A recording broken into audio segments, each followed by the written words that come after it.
Ladies and gentlemen, it is time to set forth another plan for a build. This is a Zerg versus Protoss build. This is a fairly committed build. I don't know if you would strictly call this a macro style, though it does involve a 60 drone timing attack.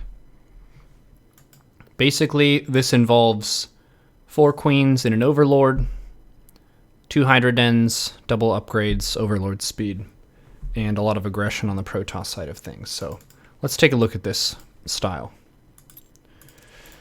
So I'll just walk through the build. The basic opening, you're going for a 13 overlord. Your first overlord crosses the map to look for a base. Your second overlord flies over your natural to check for cannon rush, and then over to the third base to look for proxy gateway zealot. If you want to keep the second overlord over your natural to watch for cannons, that's fine.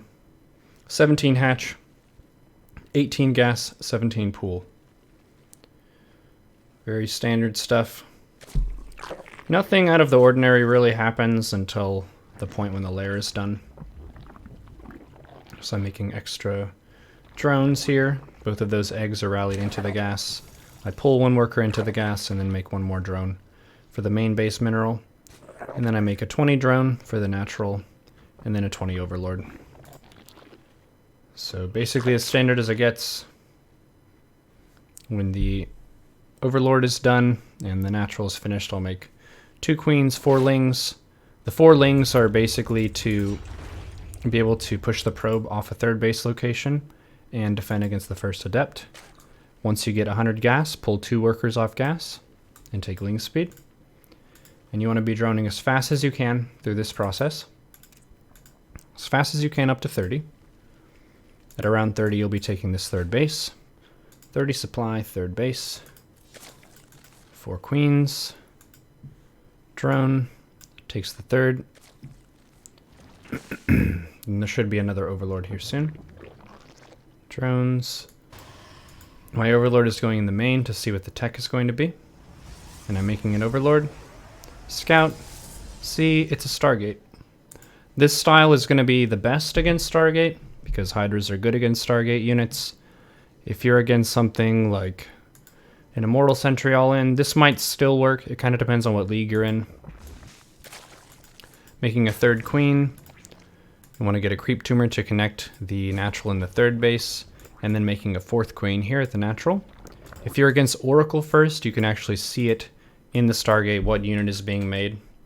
So Oracle in there. 3-minute 35 spores against Oracle, 4-minute spores against Phoenix into Oracle. This overlord can just monitor that Stargate to see what's coming out. Lair with the first 100 gas after ling speed, and then you want to refill the gas. Still, we're focused almost exclusively on minerals right now. Just making drones, making a queen, and we're taking the lair.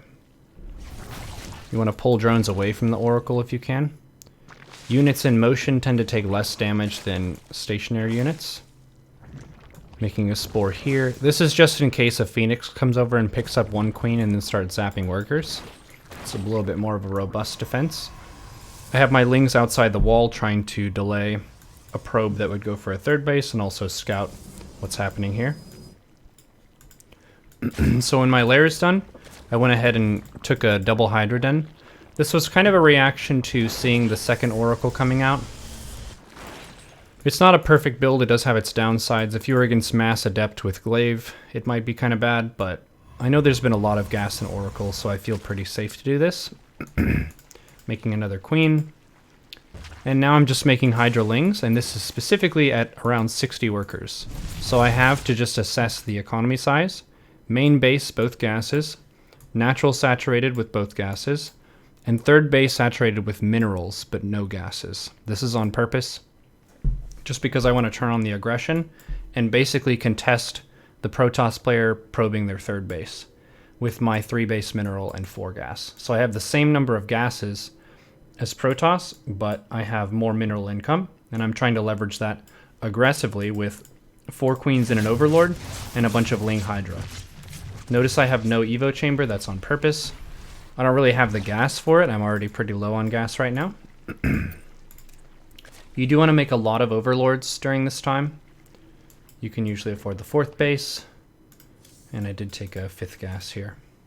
So I'm spending my gas into those Hydra upgrades, overlord speed, and then just dumping it into Hydra. Any extra mineral is going into Lings. I have 1 overlord that's on a hotkey here, and I'm putting 4 queens into it. Those queens are also on my creep spread and defense queen hotkey. And I do have queens at home that are going to be keeping up the injects, and I should make another one here soon. So overall, if you're looking at the recipe, you want 4 to 5 gases, around 60 or so drones, 4th base behind it, double Hydra Den, double upgrades. And you're not in a huge rush to take a trade. You want to make sure everything is all together. So I'm waiting on this overlord with the queens to show up, and then I can get pretty aggressive with my fighting. Make sure everything is injected. This was a mistake by me. You can kind of see the visual disturbance of a stasis ward even if you don't have Overseer for detection. So I'm just going to wait for this to be over to engage. If I didn't fall into a stasis trap, I may have just started the fight now. But I want to drop the queens in the front. They're really tanky units, and try to transfuse with them. The Hydras you don't really need to micro a whole bunch. I see this as a mistake with a lot of mid-league players and diamond players. Well, they'll try to stutter step Hydras way more than is useful. They're really nice to just attack move with and utilize the full extent of their range. They're longer range than basically everything in this army. I think the Immortals are the same. Yeah, Immortals and Hydras are both 6. Stalkers are also 6.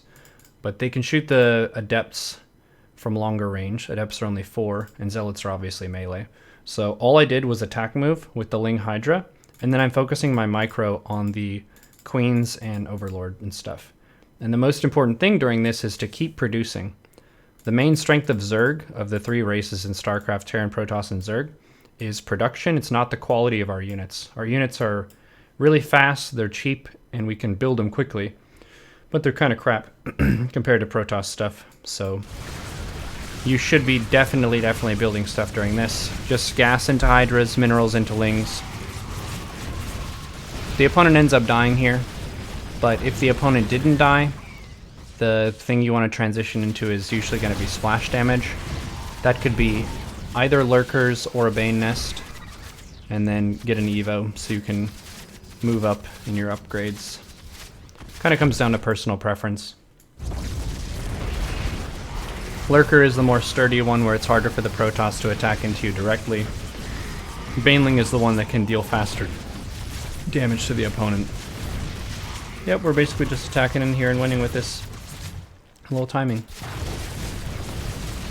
GG. Enjoy. Is 4 minutes standard timing for Lair? Yes.